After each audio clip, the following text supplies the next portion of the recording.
এক্ষুনি চাই। এক্ষুনি বললে আমি টাকাটা কিভাবে দেবো? তোমার সব চালাকি আমার জানা আছে। 4,000 টাকা দরকার ছিল, ভাইদের পাঠিয়ে 15,000 টাকা নিয়ে ভালো মানুষের মতো এখন 11,000 টাকা ফেরত দিতে এসেছো। আপনি আমাকে ভুল বুঝছেন দাদা। তুমি কি তোমার অটো নিয়ে এসছো? হ্যাঁ।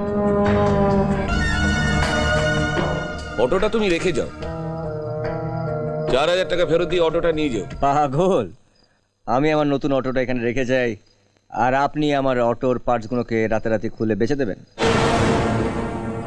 আমি অটোর পার্টস বেচে দেবো? হ্যাঁ, আপনাদের মতন রাজনীতি করা নেতাদেরকে আমি খুব ভালো করে জানি।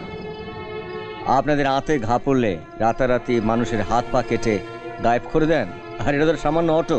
বাজে কথা বাদ দিয়ে শোনো, ওই 4,000 টাকা ফেরত না দিয়ে তুমি তোর অটো নিয়ে যেতে পারবে না।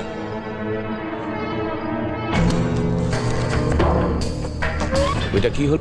এই টাকাটা তো আপনি আমাকে দেননি, যাদেরকে দিয়েছিলেন আমি টাকাটা তাদেরকে দিয়ে দিচ্ছি, আপনি তাদের কাছে টাকা